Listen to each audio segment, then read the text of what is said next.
Assalamualaikum warahmatullahi wabarakatuh. Yang terhormat, Bapak Wahid Mustafa, MC Psikolog, selaku dosen pengampu psikologi eksperimen, dan teman-teman lainnya yang berbahagia. Pertama-tama dan yang paling utama dan yang patut kita utamakan, kita panjatkan puja dan puji syukur kita atas kehadirat Allah Subhanahu wa taala, karena berkatnya lah kami selaku kelompok 1 dapat menyelesaikan hasil rancangan kami yang berjudul Pengaruh Media Sosial terhadap Pembelajaran Daring di kalangan mahasiswa. Saya Nida Nur Hasanah 19114121 selaku moderator yang akan memimpin jalannya presentasi pada hari ini. Dan di sini saya tidak sendiri. Saya bersama teman-teman saya yaitu Isti Diajeng Wijayanti dengan NIM 19114108, Fitria Nugraheni 19114117, Oftaria Mentari 19114126, Friska Aprilianti 19114131, Anggun Prastiwi 19114132, Putri Wardah Kuroto Aini 19114133, Nadia Yulaina Nur Cita Suci 19114141, dan Husna Zakiatul Habibah 19114143. Baik, langsung saja untuk acara selanjutnya, yaitu materi. Baik, untuk teman-teman silahkan memaparkan materinya. Baik, sebelumnya perkenalkan, saya Husna Zakiatul Habibah dengan NIM 19114143. Di sini saya akan menjelaskan tentang bab 1, pendahuluan, di mana bab 1 terdiri dari latar belakang, rumusan masalah, dan tujuan penelitian. Yang pertama yaitu latar belakang. Pada dunia perkuliahan, mahasiswa perlu meningkatkan ilmu pengetahuan dan teknologi untuk meningkatkan mutu pendidikan. Faktor yang mempengaruhi diantaranya adalah perkembangan teknologi informasi. Perkembangan teknologi informasi tersebut diterapkan dengan adanya penggunaan media sosial sebagai media pembelajaran daring bagi mahasiswa di perguruan tinggi. Terlebih lagi, di masa pandemi COVID-19 saat ini, keputusan pemerintah yang mengharuskan mahasiswa dan perguruan tinggi untuk melakukan pembelajaran secara daring, agar mahasiswa tetap produktif dalam pendidikan, sehingga media sosial dapat dimanfaatkan untuk mendukung proses perkuliahan secara daring. Kemudian, yang kedua, rumusan masalah. Penggunaan gadget tidak dapat terhindarkan dari kehidupan mahasiswa. Begitu pula dengan pada kalangan mahasiswa. Seluruh aktivitas kuliah dilakukan secara online atau daring. Penggunaan gadget memerlukan beberapa fitur aplikasi pendukung seperti e-learning dan lain-lain. Hal inilah yang kemudian perlu dilakukan penelitian sebagai bentuk evaluasi terhadap pelaksanaan kegiatan akademik. Lalu, adakah pengaruh dari penggunaan media sosial terhadap pembelajaran daring, terutama pada perguruan tinggi? Dan yang terakhir, tujuan dari penelitian. Tujuan dari penelitian ini yaitu untuk meneliti pengaruh dari penggunaan media sosial terhadap pembelajaran daring pada perguruan tinggi. Subjek penelitian merupakan mahasiswa atau mahasiswi yang menjalani perkuliahan secara daring atau online. Prosedur penelitian ini dilakukan dengan beberapa langkah, dimulai dengan subjek diberi materi pelajaran yang belum pernah diterima melalui media sosial. Yang kedua, subjek diberi post-test mengenai evaluasi pemahaman materi yang telah diberikan, lalu melakukan wawancara dan melakukan pengukuran dan analisa terkait hasil penelitian. Baik, terima kasih. Itu saja pemaparan dari saya. Baik, Di dalam penelitian kita atau rancangan penelitian ini menggunakan desain dua kelompok, di mana ada variabel X atau variabel bebas dan variabel Y atau variabel terikat. Nah, variabel bebas dalam rancangan penelitian ini adalah pengaruh media sosial, sedangkan untuk variabel Y atau variabel terikatnya adalah pembelajaran daring. Nah, di sini akan dijelaskan sedikit tentang variabel X. Nah, variabel X itu adalah variabel yang mempengaruhi atau yang menjadi sebab perubahan atau timbulnya variabel terikat. Sugiono 2013. Nah, dalam penelitian ini variabel bebasnya adalah media sosial. Nah, maka indikatornya yang sudah kita tentukan adalah jumlah mahasiswa yang menggunakan media sosial dan intensitas waktu yang digunakan saat menggunakan media sosial itu sendiri.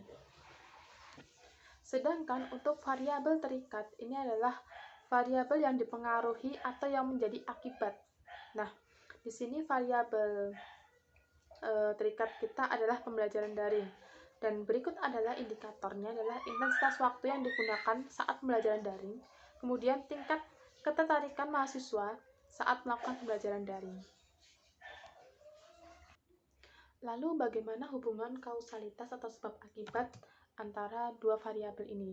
Nah, jadi populasi yang kita gunakan pasti adalah mahasiswa. Kemudian instrumen yang kita gunakan adalah angket. Angket itu merupakan sekumpulan pernyataan tertulis yang dipakai untuk mendapatkan informasi. Nah, untuk kuesionernya kita menggunakan kuesioner tertutup, yaitu informasi lapangan yang diisi dengan menggunakan option pilihan. Nah, dalam penelitian ini, peneliti membuat hipotesis penelitian, di mana hipotesis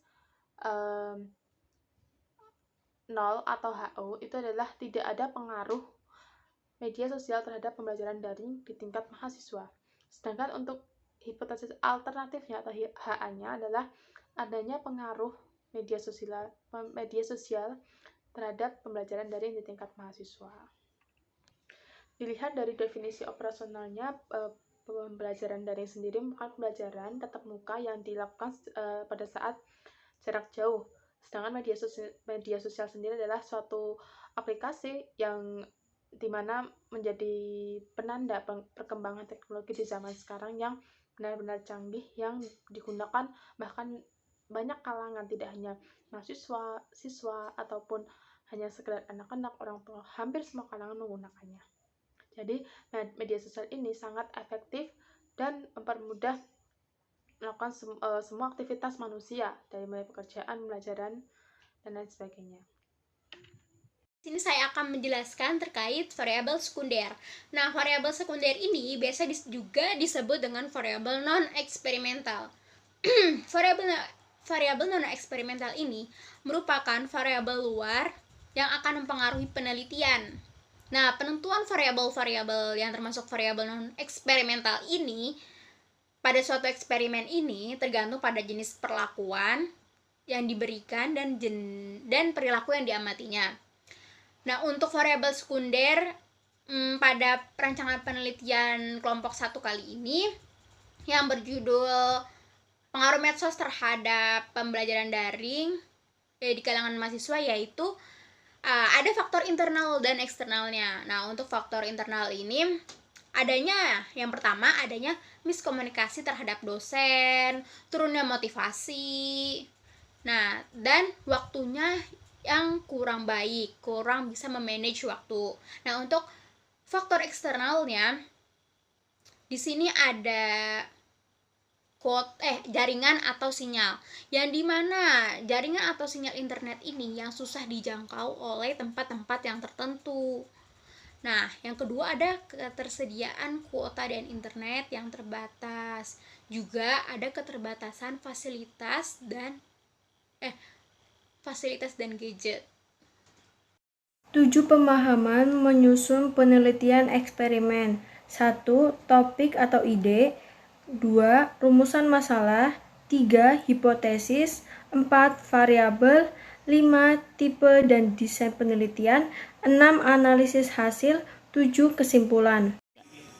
Terima kasih kepada moderator yang telah menyediakan waktunya untuk saya. Selanjutnya saya akan menjelaskan materi tentang definisi operasional. Menurut Mas Ri Singarimbun, definisi operasional adalah petunjuk tentang bagaimana suatu variabel dalam suatu penelitian. Maka seseorang dapat mengetahui suatu variabel yang akan diteliti pada penelitian ini. Definisi operasional sendiri adalah unsur penelitian yang dapat memberikan informasi tentang cara mengukur variabel tersebut. Variabel terikat yang ada di kelompok kami yaitu pembelajaran daring merupakan variabel yang dipengaruhi atau menjadi akibat karena adanya variabel bebas. Variabel bebas di kelompok kami yaitu media sosial. Dalam penelitian ini yang menjadi variabel terikat adalah pembelajaran daring. Adapun indikator yang menjadi ukurannya adalah yang pertama, intensitas waktu yang digunakan saat pembelajaran daring, dan yang kedua, tingkat ketertarikan mahasiswa saat pembelajaran daring. Sekian materi yang dapat saya sampaikan. Subjek penelitian eksperimen pada kali ini adalah mahasiswa yang melakukan pembelajaran daring selama pandemi COVID-19. Proses penugasan psikologi eksperimen kali ini yaitu dosen akan memberi tugas kepada mahasiswa dengan materi pembelajaran 1 atau 2 tugas diberi tugas setiap pertemuan. Materi akan dijelaskan oleh dosen melalui e-learning atau media pembelajaran yang telah disediakan. Dikerjakan oleh mahasiswa dengan diberi waktu yang telah ditentukan. Kreativitas akan terasah karena tugas yang diberikan juga mengajarkan peserta didik untuk melek teknologi. Baik, selanjutnya saya akan menguraikan tentang instrumen yang akan digunakan dalam penelitian ini dan penjelasan tentang syarat instrumen. Instrumen yang digunakan dalam penelitian ini adalah pengumpulan data seperti wawancara, observasi, tes hasil belajar. Hasil interpretasi data kalimat akan berfungsi untuk penyempurnaan kelengkapan pembelajaran ataupun model. Kemudian, analisis data keefektivitas model antara kelas kontrol dan kelas eksperimen digunakan pengujian perbedaan teknik statistik, inferensial, uji T atau t-test. Syarat instrumen yang harus dipenuhi oleh suatu instrumen penelitian agar dapat dinyatakan memiliki kualitas yang baik, yaitu ada validitas. Validitas merupakan suatu ukuran yang menunjukkan tingkat kevalidan suatu instrumen. Suatu instrumen dinyatakan telah memiliki kevalidan yang baik jika instrumen tersebut benar-benar mengukur apa yang seharusnya diukur. Ketepatan beberapa alat ukur relatif mudah ditetapkan. Selanjutnya ada reliabilitas dalam bidang pendidikan dan psikologi. Reliabilitas instrumen dapat diartikan sebagai konsistensi, tetapi prakteknya hampir tidak pernah mendapatkan instrumen yang memiliki reliabilitas sempurna. Data yang diperoleh dari pengukuran terhadap subjek secara berulang-ulang dengan alat yang sama, pada umumnya hasilnya berbeda. Dan yang terakhir ada praktikabilitas atau kepraktisan. Instrumen yang baik pertama-tama harus ekonomis, baik ditinjau dari segi biaya dan waktu. Di samping mudah dilaksanakan, instrumen tersebut harus mampu menyediakan hasil yang dapat diinterpretasikan secara akurat, serta dapat digunakan oleh pihak-pihak yang memerlukan. Sekian, terima kasih. Baik, di sini saya akan menjelaskan mengenai desain penelitian dari kelompok kami. Yang pertama yakni jenis penelitian. Jenis penelitian yang kami gunakan merupakan jenis penelitian kuasi eksperimen. Hal ini dikarenakan terdapat unsur manipulasi di sini, yaitu mengubah suatu keadaan secara sistematis menjadi keadaan tertentu, lalu tetap mengamatinya dan mengendalikan variabel luar yang kemungkinan dapat mempengaruhi hasil dari penelitian. Yang kedua yakni desain kelompok kami menggunakan desain pretest post-test control group design, di mana di dalam desain ini terdapat dua kelompok. Yang pertama kelompok eksperimen dan yang kedua kelompok kontrol yang dipilih secara random. Kemudian langkah awal diberikan pretest kepada kedua kelompok ini untuk mengetahui keadaan awal apakah terdapat perbedaan secara signifikan di antara kedua kelompok tersebut. Kemudian jika hasil yang keluar tidak ada perbedaan yang signifikan di antara kedua kelompok tersebut, maka dapat dikatakan bahwa nilai pretest tersebut baik. Langkah kedua yakni dilakukan manipulasi atau treatment perlakuan kepada kelompok eksperimen. Dan yang terakhir dilakukan post-test kepada kedua kelompok tersebut. Kami menggunakan desain dua kelompok karena di dalam desain ini dimungkinkannya terdapat kontrol variabel sekunder yang baik. Seperti yang sudah dijelaskan di awal bahwa terdapat pengendalian variabel luar yang kemungkinan dapat mempengaruhi hasil dari penelitian, terutama dengan menggunakan randomisasi serta adanya kelompok kontrol sebagai pembanding. Di dalam desain dua kelompok ini terdapat 4 hal yang dilakukan peneliti, yakni yang pertama mengontrol variabel sekunder. Seperti yang sudah dijelaskan di awal bahwa terdapat pengendalian variabel luar yang kemungkinan dapat mempengaruhi hasil penelitian. Yang kedua, memberikan variasi variabel bebas berbeda kepada setiap kelompok penelitian yang dilakukan pada proses manipulasi atau treatment. Lalu mengukur varians antar kelompok dan varians dalam kelompok, dan yang terakhir membandingkan variansi antar kelompok terhadap variansi data kelompok. Baik, sekian yang dapat saya sampaikan. Di sini saya akan menjelaskan terkait dengan prosedur pelaksanaan eksperimen dan juga prosedur analisis data. Uji T adalah salah satu uji statistik yang dipergunakan untuk review menguji kebenaran atau kepalsuan hipotesis nihil yang menyatakan bahwa di antara dua buah rata-rata sampel yang diambil beroperasi acak dari populasi yang sama, tidak terdapat perbedaan yang signifikan menurut Sugiono pada tahun 2010. Uji yang dikenal dengan uji parsial yaitu untuk menguji bagaimana pengaruh masing-masing variabel secara sendiri-sendiri terhadap variabel yang ditentukan. Uji T pada dasarnya digunakan untuk mengetahui tingkat koefisien regresi signifikan. Jika suatu koefisien regresi signifikan menunjukkan seberapa jauh pengaruh suatu variabel independen atau explanatory secara individual dalam dilaksanakannya variabel dependen.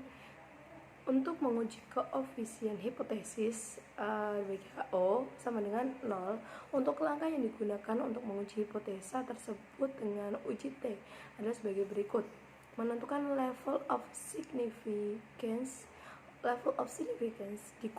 yang digunakan sebesar 5% atau 0,05. Kemudian menentukan nilai T atau T hitung. Melihat T hitung dan membandingkan dengan T-tabel. Yang terakhir adalah menentukan penerimaan dan penerimaan HO sebagai berikut. Jika signifikan lebih kecil dari 0,05 maka HO ditolak. Jika signifikan lebih besar dari 0,05 maka HO akan diterima. Mungkin cukup itu yang dapat saya sampaikan dan saya jelaskan, kurang lebihnya mohon maaf. Terima kasih, saya kembali. Baik, terima kasih kepada teman-teman saya yang telah mempresentasikan hasil dari diskusinya. Demikian presentasi dari kami, kurang dan lebihnya mohon maaf. Saya Nida Nur Hasanah selaku moderator juga memohon maaf atas banyak kekurangan dari saya. Kelebihan datang dari Allah dan kekurangan datang dari kami. Thank you for your attention. In the last I see you. Wassalamualaikum warahmatullahi wabarakatuh.